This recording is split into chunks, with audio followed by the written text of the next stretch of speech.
Hello everyone, welcome to our channel. So we are Champion FC officials. I'm one of the officials of Champion FC and this is our executive secretary, and then we have our coaches who are here to answer our football related questions that we are not sure about. We have Coach Aki by my side here, and then we have Coach Harry, the head coach of Champion FC. So today we're going to be discussing and talking football. So if you have any questions about football you want to know, feel free to leave your questions in the comment section. I'll be happy to answer your questions. So let's start now. Yeah. Coach Harry, in fact, let me just say this. You made me to start loving football. Even though I used to watch football, but I just watch football for the fun of it, especially when Nigeria is playing against other countries. But for you, you changed my perspective about football. I see it's like something that is it's quite intriguing, and I understand. But because of the way you relate to football, it kind of made me want to know more about it, even though I've not gotten there yet. So I would like to ask some questions, like when it comes to how do you identify good players? Because whenever you see a good player, even without watching the person for long, you would just say something like, this is a good player. So how do you get to know when somebody is good? Yeah, actually, it's just like, that's what they call gifted players. That's what they call developed player. Developed player in the sense, if I want to explain, is a player probably who has the determination, love football, and he wants to, play.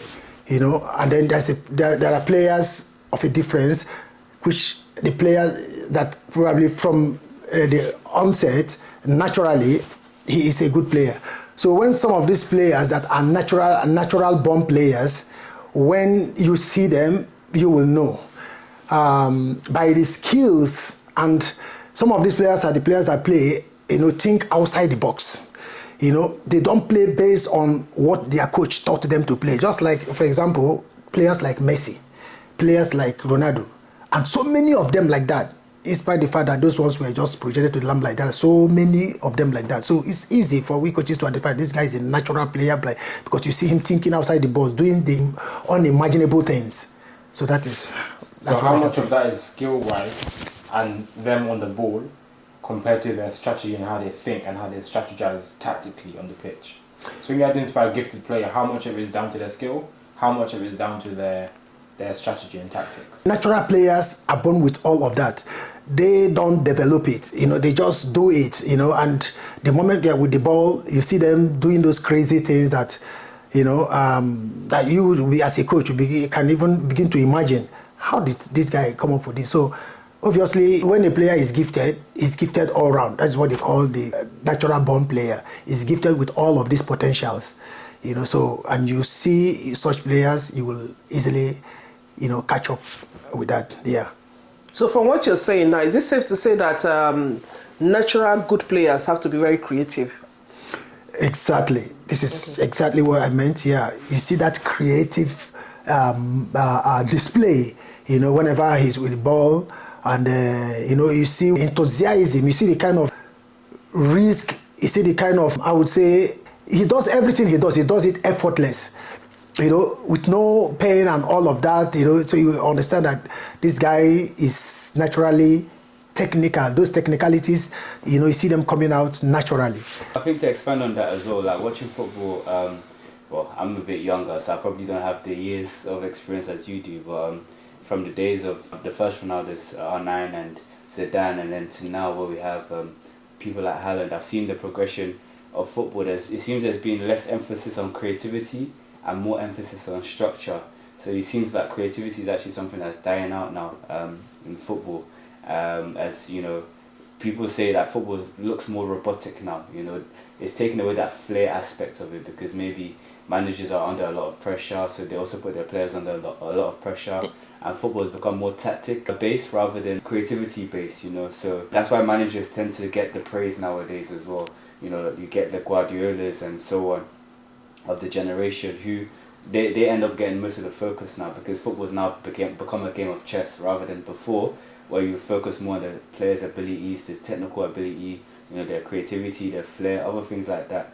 But now it's just more about a structure. That's why certain positions are also dying out as well. Do you have anything else to add to that as well? What kind of football would you prefer? More structured based or more, you rather give your players the freedom to express themselves, or a bit of both? Yeah, when it comes to that perspective, I think, like I said earlier, those players that are naturally talented, they are gifted with all of those potentials. So most times you just allow them to do.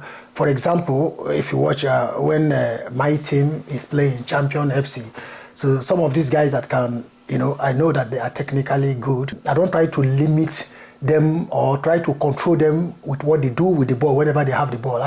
You can see sometimes some of the players will say, "Oh, this player is doing 3 touches. He's done more than 3 touches," and I said, "No, I am the coach. I'm not a referee."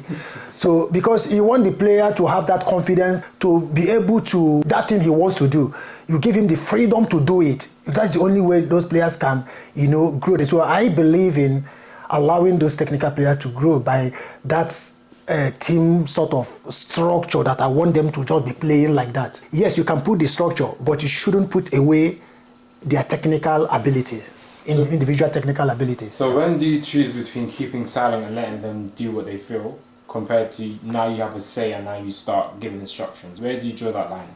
How do you decide when to keep quiet and when to have input? One thing about player is that sometimes you try to draw the line because the protection of the player is also important, because having those potentials, you also want to also protect the player, from being vulnerable to injuries. Because when you get to match situations, if you are limiting him from doing those things he wants to display in the midst of 3 people because you condition the game, in a match situation, that consciousness of not doing what he's supposed to do will make him lose the ball. That is where you see most players, not able to exhibit, being so more robotic, because he has been limited from exhibiting from the training session. But when you are giving that freedom to do whatever, so when he has 3 people, he knows that even if I didn't get it right, my coach won't be worried because he knows my intentions. And of course, you see them, they will develop that confidence and make the player perfect. And this is how I feel about it, So you draw the line to protect the player, not that you are drawing the line because you feel the player is, or in some occasions maybe the player is overdoing it, is now getting into his head, which at the same time, like I said, kind of expose him to injuries. So you try to protect him without him knowing that you are trying to protect him. This is part of what we do as coaches. If I'm hearing correctly, then it sounds like the relationship between players and coach is very important. Yeah, and of course, like I would advise other coaches, when you have such players, even though you have done certain things by trying to protect him, at the end of the game, whether in the dressing room, whether at your free time, call the player and tell him and try to give him a praise at first, that yes, his intention, but why I'm doing this is because I don't want you to get injured. But I appreciate what you do with the ball. Whenever you have them, take players on, develop your skill. Because whether you like it or not, this is what people admire. This is why people come to pay money to watch. If football is basketball, then why would people be coming to field? They want to see something that will excite them. They want to see those technicalities, just like in my days of playing. People want to come. The reason why they want to come, they just want to come to say, oh, no, Henry is a creative player. We just want to see Henry play. It doesn't matter about the result of the team. So that alone, your skills can give more of attraction to fans and to everybody. So you call the players' attention and said, look, yeah, what you are trying to do, I get it, but don't overdo it. But still, when you have the chance, just do it. Take the player, take him on. At least most of my players will bear me witness, like my coach here will bear me witness as well. That sometimes I will tell when the player, even in the match situation, I will say, having the ball at the touchline, even I say that to him at times, take him on, take him on, take him on, take him on, beat him, you can go. This is a part of encouraging. Why some coaches will say, oh, why? No, don't go. No, you don't tell players like that. Allow him, since it's 1-on-1, 2-on-1, let him engage those opponents and beat them. It builds a player's confidence and it builds good relationship between a player and a coach, because you're not trying to reduce or limit him to what he feels he wants to do. Yeah, can I just add to that as well, from a player's perspective, as Coach Henry just mentioned, I'm also a player, and from a player's perspective, it's definitely very nice to have a coach who encourages you, who motivates you, who isn't so rigid. It's nice to have structure, but also some flexibility as well, because structure is always good, so the basic form of the team, knowing where each player is supposed to be positioned, and each player knowing their role. It's always good to have that, but you don't want to be too rigid sometimes, because there might be circumstances that happen in the match that weren't even prepared for in training. So how does the player now adapt in such a situation? That's when their own individual ability, flair, creativity comes in. So it's nice to have that balance of structure and flexibility, and definitely having a manager who isn't always critical of your mistakes, you know, who has a lot of grace for mistakes too, you know, understanding the player's intention. Yes, the pass may not have worked out, or the first touch could have been better, but the coach understands the player's intention, as he's also been a player himself. So he has that relationship with the players where he's not coming from a perspective of, I've never played football, but I'm going to coach you guys and tell you what you guys are going to do. I have no experience being on the pitch, so I don't actually understand what you guys are going through mentally, psychologically or anything. But he's had that experience, so it actually helps us as players. And if I must speak of all the managers I've played under, I think I'll put Coach Henry up there definitely as one of my favourite managers to play under. Thank you. Giving that joy and freedom, you know, to play is, yeah. Thank you. Joy. So, Thank you. Yeah. So, what does it mean to be a left footer, like a natural left footer? When you say, because I hear you say that a lot, like he's a natural left footer and a good one at that. Like, right, he has speed, he has this. What does it mean to be a natural left footer and someone that is not natural? Can you develop it as, you know, a player on your own? If you're not natural left footer, is it possible? Yeah. You see, it's not always too possible in the sense that, you see, it's just like someone now who is born a natural left hand person. You know, you see them, their writing, everything is with left hand. And as he's growing, when he was born, you see that is the hand that is perfect using and all of that. I'm just giving an example.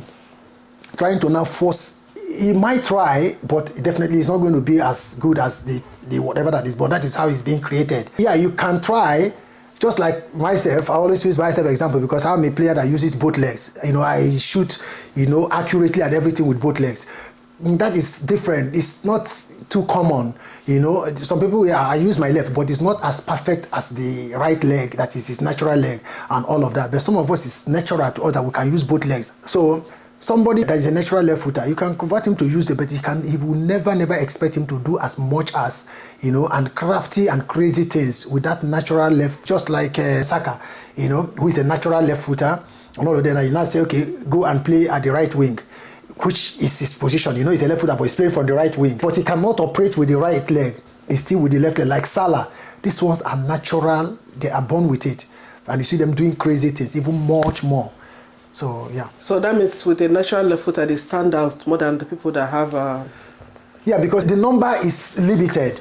And this is why more eyes are on them. And you see, naturally, and in terms of football philosophy, they will tell you that natural left footers are born with some kind of crazy dynamics of way of beating opponent. In the sense that each time, because the number of people using the natural right footers are so much, so most times your intentions when they are with the ball is always shifted at their right side, and while they are using their left, so they get things more easier, they get movement more easier naturally, you know. So, and this is why it's easy for them. Most of them are natural footer, they play from the right wing, you know. So because you now that is using the left, either playing there, your weight without you knowing is always on that side, on that left. Your weight is more on this side without you knowing.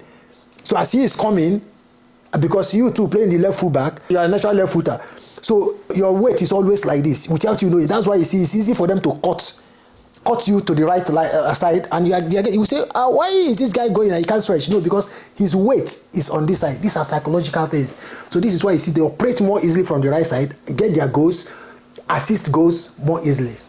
Yeah, and to add to that again, from a player and a spectator point of view, there's something about left footers that they're very predictable, but yeah, like Coach Henry said, because the majority of players are right footed. Yeah, but they are very crafty. They're able to bring something different to the game, and so even though you may know what they're about to do, it's still hard to stop them. You know, that's why you have players like Robin, or I'll use Messi as an example, although he can be quite unpredictable. So you kind of know exactly what they're going to do every time, but you still struggle to stop it. It's just something that they offer that.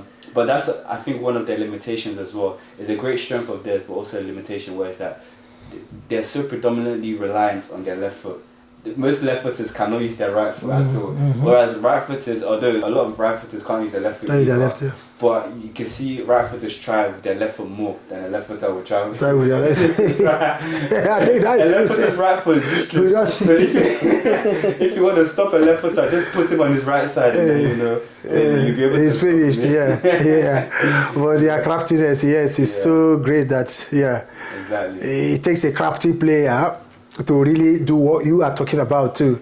Yeah, but when you talk about the general aspect of it, you now discover that it's easy for them to get their way, you know, through, because not too common for players to quickly understand how to mark a left footer, natural left footer, especially when he's operating from the right side. Yeah, because they are more dangerous here. But like you said, there are still weaknesses. That is what it is. Yeah, but I love natural left footers. I love having them in my team.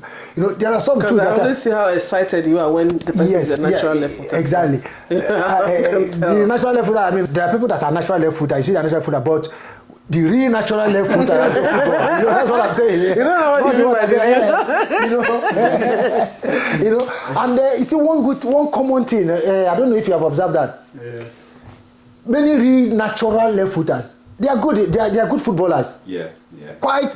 It's not too common for you to see a real natural left footer that is no football that really doesn't know how to play. So, you know, but you will see good number of right footers that don't even know how to, you know, control football. But it's not common. I don't know if you have taken that observation. Definitely picked that up. Yeah, you're right. You know, when you see a left footer, you already know he's most likely going to be a good player. Exactly. A natural left footer. Yeah. You know, whereas there's quite a lot of right footers, so many of them are not. They don't even know how to control football. I tell you. Yeah, but when you see 10 natural left footers, maybe 8 of them will be very, very good. Yeah. So I don't know. Yeah. So that's my own observation. I've seen you put left footers on the right wing, and to me, that's never made sense, because I'm thinking if they're on the right wing, they should be using their right foot. Yes, yeah. But you put the left foot on the right wing. So can you explain how that works? Yeah, because I know how deadly they are when they are playing from the right position. Like I said earlier, you know, whether you are a natural left footer playing from the left wing or you're even a right whatever, then as much as ball is coming from this side, automatically your weight will go like this without you knowing. Your weight is always like this because you feel that this is your touchline. First thing is that you want to cover this line for the player not to run through. Forgetting the fact that it's not him running through and pulling out ball that really matters. Coming like this is more dangerous and deadly. But this is how, because your own is you are marking a winger. That is the first thing that will go in your mind. Okay, a left full back, you know, your first intention is that you are now covering, you know, him from running. So with that psychological mind that you are now covering him not to outrun you and pull out ball, your weight is automatically like this. So you see them. So this is why any left footer that plays in my team, I want him to play from the right wing. Okay, so thank you guys for watching. I think we'll have to end it here. If you have any question, just leave it for us. Probably if your question is something we want to talk about, we'll be happy to, you know, answer your question in the next segment. Yeah. So, but for today, we're going to end it here. I hope you enjoy watching us. So if you watched to this point, please don't just watch and leave. Leave us a comment, like, and share our video, because we're going to be bringing more and more interesting topics for you to see and things that we need to share. And I promise you guys, we're all going to have fun together. Thank you, and I'll see you next time on our next. Bye. Thank you. Bye-bye.